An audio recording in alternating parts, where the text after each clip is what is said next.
Welcome to Impartial Points and our explainer on FEMA and what it does. When disaster strikes, we often hear about FEMA stepping in to help. But what exactly is FEMA? How does it work? And is it really critical to disaster recovery in the United States? In this video, we'll take an in-depth look at the Federal Emergency Management Agency, its history, purpose, and operations. We'll explore how FEMA focuses more on coordination and funding than direct rescue work and discuss what could happen if FEMA didn't exist. By the end, you'll have a clear understanding of this agency and its role in disaster response. A brief history of FEMA, pre-FEMA disaster relief. Before FEMA's creation in 1979, disaster relief in the United States was fragmented and inconsistent. Responses were handled by a patchwork of local governments, private organizations, and federal agencies, often resulting in delays and inefficiencies. The Congressional Act of 1803, just a few years after the Constitution was ratified, the first federal disaster relief effort occurred after a devastating fire in Portsmouth, New Hampshire. Congress authorized funds to help rebuild the town, setting a precedent for federal involvement. The Great Depression and New Deal era. During the 1930s, agencies like the Reconstruction Finance Corporation provided emergency loans for disaster recovery, continuing the trend of federal responsibility. Cold War concerns. The rise of nuclear threats during the Cold War led to the creation of civil defense programs, which laid the groundwork for a centralized disaster response system. The birth of FEMA. In 1979, President Jimmy Carter signed an executive order creating FEMA to consolidate federal disaster preparedness and response programs under one agency. FEMA brought together multiple agencies and programs, including the Federal Insurance Administration, the National Fire Prevention and Control Administration, civil defense programs from the Department of Defense. This unification aimed to streamline disaster management and ensure a coordinated federal response. The agency's authorities were better defined and expanded through the Disaster Relief and Emergency Assistance Amendments of 1988, which amended the Disaster Relief Act of 1974. FEMA's evolution. Post 9/11 shift. After 9/11, FEMA became part of the Department of Homeland Security, DHS, prioritizing terrorism-related emergencies alongside natural disasters. Hurricane Katrina. FEMA faced significant criticism for its slow and inadequate response, prompting reforms to improve coordination and preparedness. Modern challenges.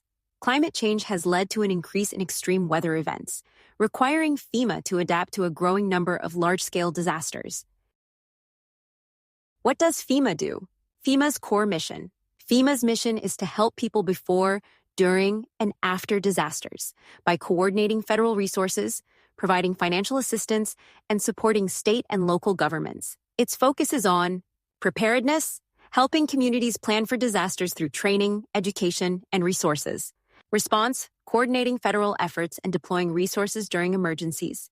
Recovery, providing financial assistance to rebuild homes, infrastructure, and public facilities. Mitigation, reducing the risk of future disasters through grants and resilience projects. Coordination and funding, FEMA's primary role. Dispensing funds. One of FEMA's most critical roles is managing and distributing disaster relief funds.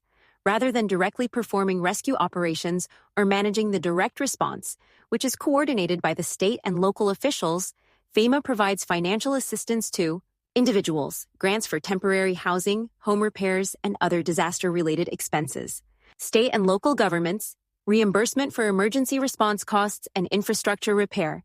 Businesses and nonprofits, loans and grants to help recover from economic losses. Coordinating resources.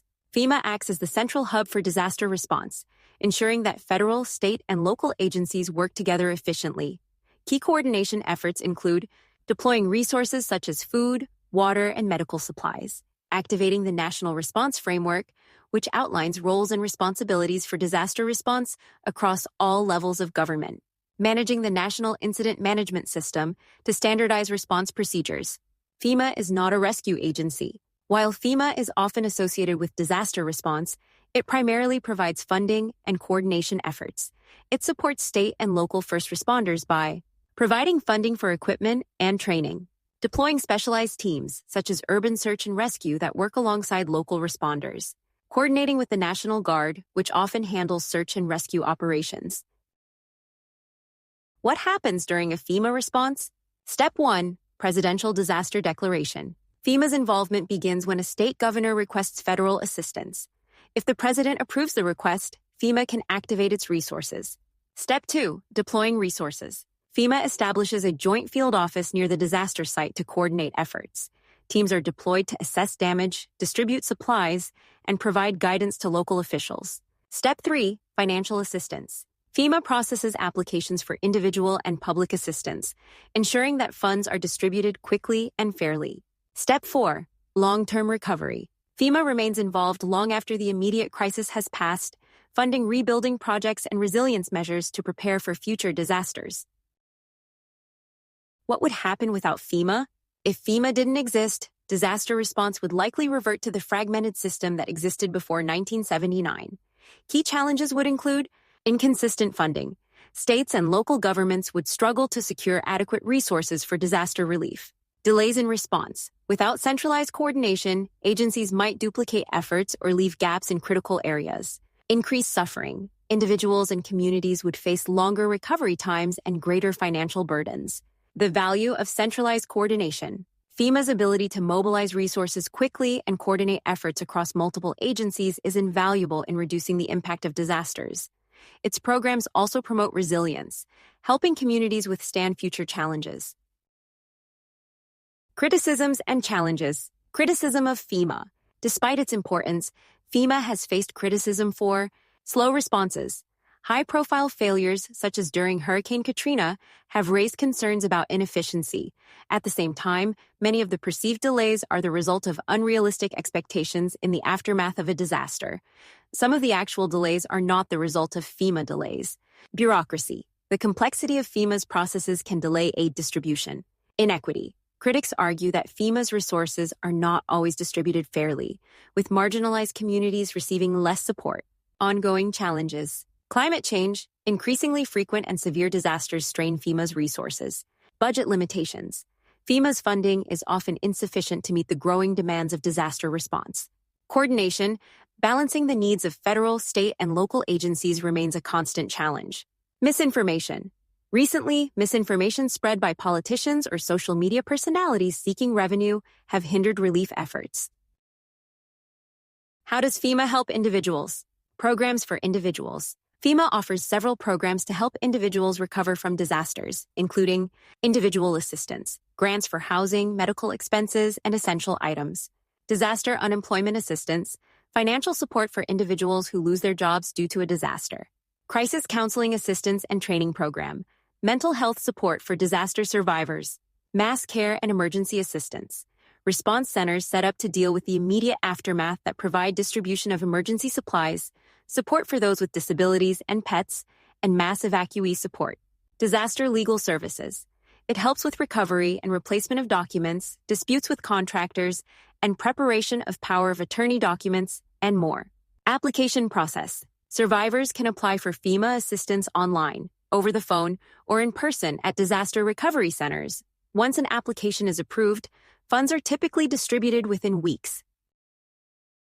In summary, FEMA is the backbone of disaster relief in the United States.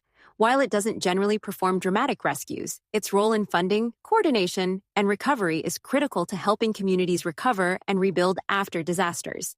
Understanding FEMA's mission and operations gives us a deeper appreciation for the complex process of disaster response and highlights why a centralized system is essential for saving lives and reducing suffering.